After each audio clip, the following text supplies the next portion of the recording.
নির্জন নিরালানে ঝুমে শীত গরমে একই রুমে থাকতে হবে টানা ঘুমে বিধাতার লেখা ভব কবরে কি করে রবে একা একা ভব কবরে কি করে রবে একা একা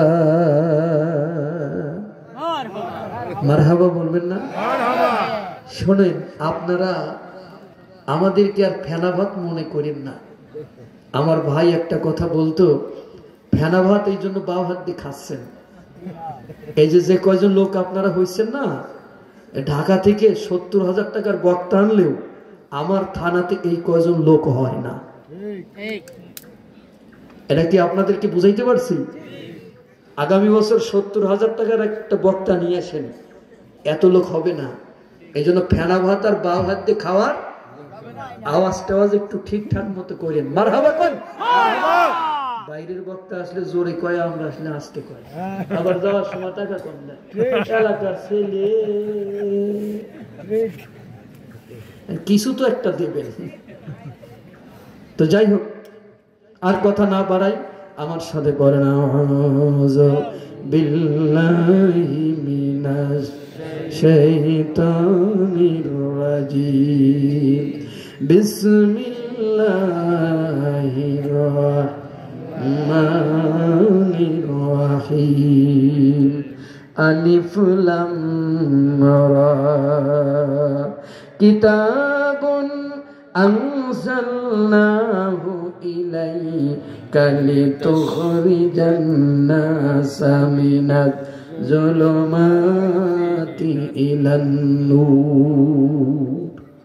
আমার সাথে পড়ুন সাদাকাল্লাহুল আযীম। সম্মানিত ভাইরা, আমি মহাগ্রন্থ আল কোরআনুল কারীমের 14 নম্বর সূরা সূরাতুল ইব্রাহিমের 1 নম্বর আয়াত তেলাওয়াত করেছি। বাংলা মানেটা বলে দিই। এখানে আল্লাহ বলছেন আলিফ লাম রা, এটা হরুফুল মুকাত্তাআত। এরপরে আল্লাহ বলতেছেন কিতাবুন আনজালনাহু ইলাইকা লিতুখরিজান নাস, নবী এই কিতাব আমি তোমার প্রতি নাজিল করেছি কেন? লিতুখরিজান নাস, তুমি মানুষদেরকে বের করে আনবে মিনাজ যুলুমাতি ইলান নূর, জাহিলিয়াতের অন্ধকার থেকে ঈমানের আলোতে। রব্বুল আলামিন এই আয়াত সংক্রান্ত কিছু কথা বলবার তৌফিক আমাকে দেন, সকলকে শুনে বুঝে আমল করবার তৌফিক দেন, বলেন আমিন। বন্ধুগণ, এখানে আল্লাহ বলতেছেন আলিফ লাম রা। মহাগ্রন্থ আল কোরআনুল কারীমের 29টা সূরার প্রথমে কয়টা?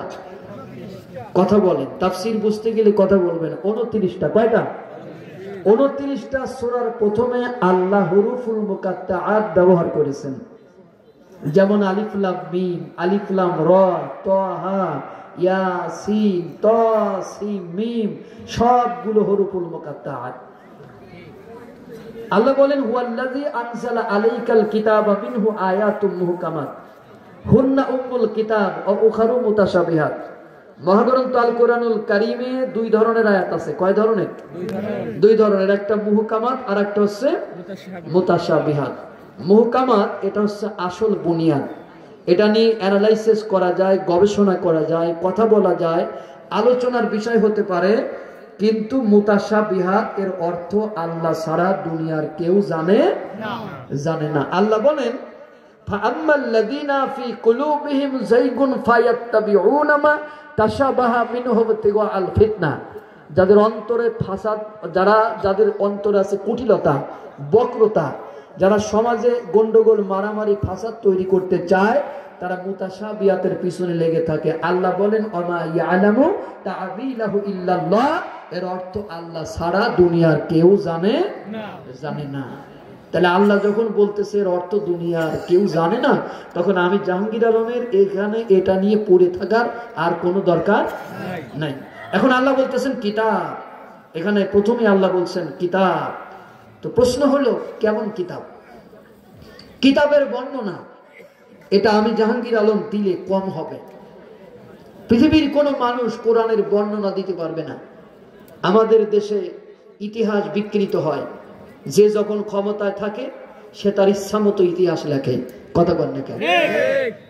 যে যখন ক্ষমতায় থাকে দেশে তখন সে তার ইচ্ছা মতো ইতিহাস লাগে। পরবর্তীতে সে ক্ষমতায় চলে গেলে ওই ইতিহাসগুলো আস্থা করে ছুঁড়ে ফেলা হয়, ডাস্টবিনে ছুঁড়ে ফেলা হয়। নায়ক হয় ভিলেন, ভিলেন হয় নায়ক। এটা আমার এই ছোট্ট জীবনে এই বাংলাদেশে আমি দেখেছি। সুতরাং আমরা কোরআনের কি কথা বলতে পারি?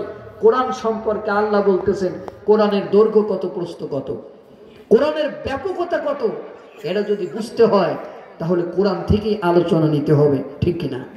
তাহলে কোরআনের দৈর্ঘ্য প্রস্থ কত? যদি আমি পৃথিবীর কোন মানুষকে মাপতে দেই, সে মাপতে পারবে না। আল্লাহ রাব্বুল আলামিন বলেন, কুল্লাউ কানাল বাহরু মিদাদান লিকালিমাতি রাব্বি লানাফিদাল বাহরু ক্বাবলা আন তানফাদা কালিমাতু রাব্বি ওয়ালাউ জিনা বিমিসলিহি মাদাদা। নবী আপনি বলে দেন, এই পৃথিবীতে যত সাগর আছে সমস্ত সাগরের পানিগুলো যদি কালি হয়ে যায় আর কোরআনের ব্যাখ্যা লেখা যদি শুরু হয়ে যায়, লিখতে লিখতে তাম পৃথিবীর যত পানি আছে সব পানি শেষ হয়ে যাবে, তারপরও আল্লাহর কোরআনের ব্যাখ্যা লেখা শেষ হবে না।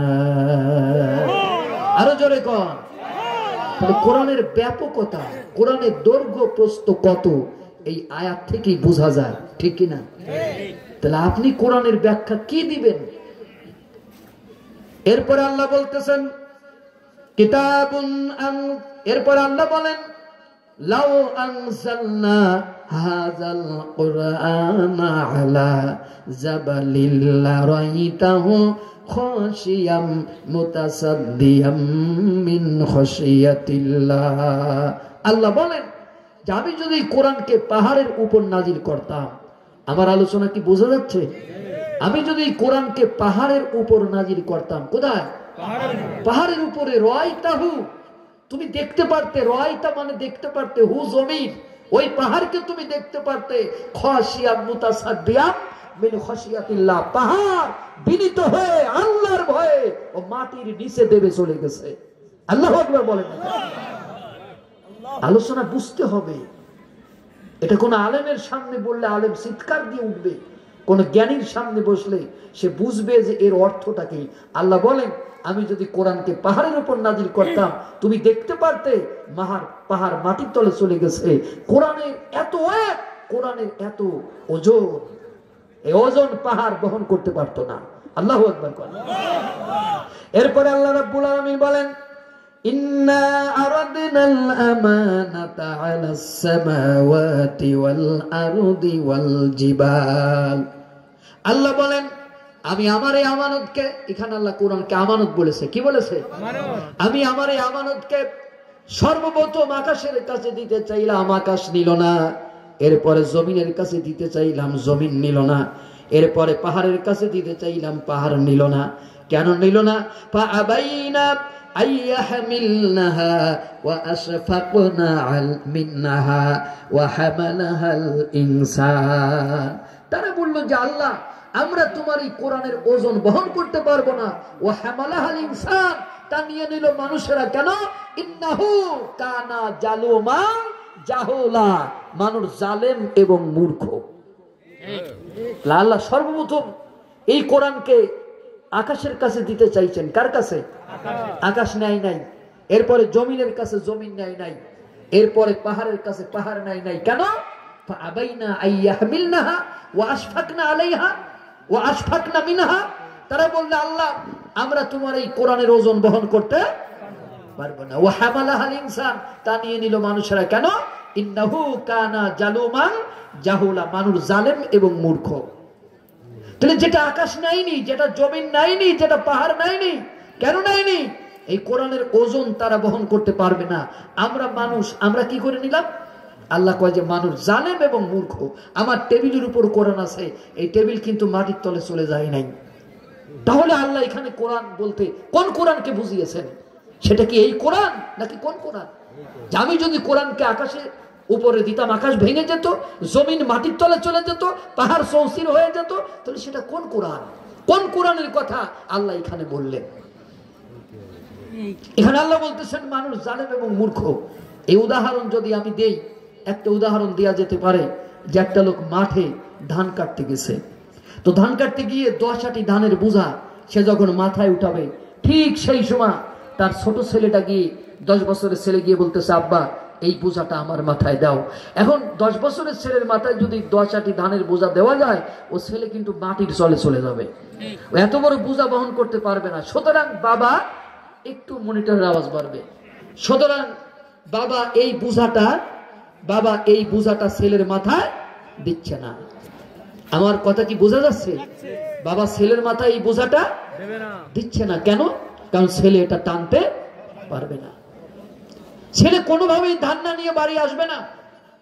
বাবা ছেলের মাথায় 1 আটি দিয়েছে, 1 আটি ধান নিয়েও ছেলে চিত হয়ে পড়তেছে, উষ্টা খাচ্ছে, টানতে পারতেছে না, কোনোভাবে বাড়ি আসতে পারতেছে না। বাবা নিজের মাথার বোঝাটা ডান হাত দিয়ে ধরে, ছেলের মাথার বোঝাটা বাম হাত দিয়ে ধরে, ছেলের মাথার সাথে একটু লাগাইয়া ছেলের সাথে হেঁটে হেঁটে আসতেছে।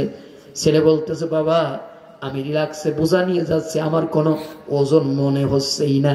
ও গাধা জানে না ওর মাথায় ধানের ওজন না, ওই ওজন ওর বাবার বাম হাতের মধ্যে।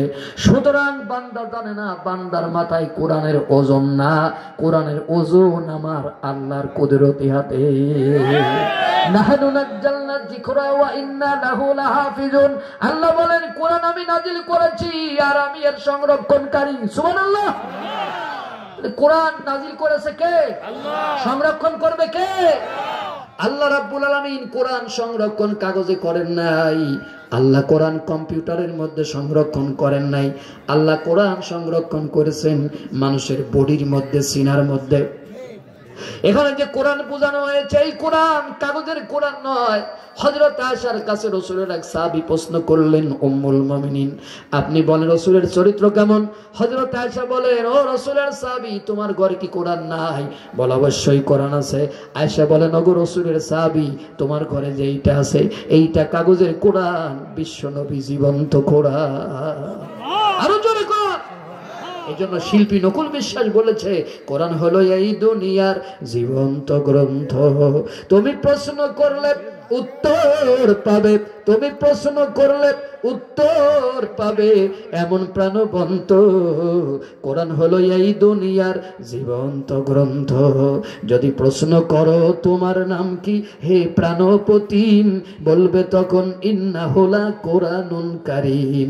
যদি প্রশ্ন করো কোরআন তোমার দেশের বাড়ি কই, বলবে সে লাউহিম মাহফুজ ঠিকানায় হিন্নইব। বলো দুনিয়াতে আছে কটা বই এমন মধুমন্ত, কোরআন হলো এই দুনিয়ার জীবন্ত গ্রন্থ।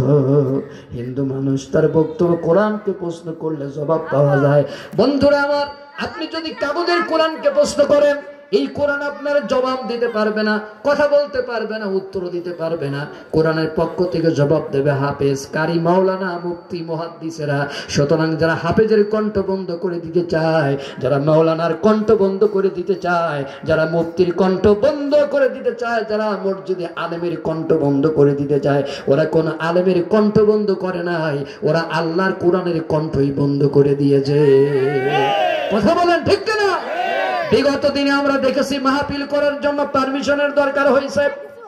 কমিটিগুলো দিনের পর দিন থানার বারান্দায় বারান্দায় ঘুরে বেড়াইছে, তারা বিনা কারণেই মাহফিলের অনুমতি দেয় নাই, ক্যান্সেল করে দিয়েছে।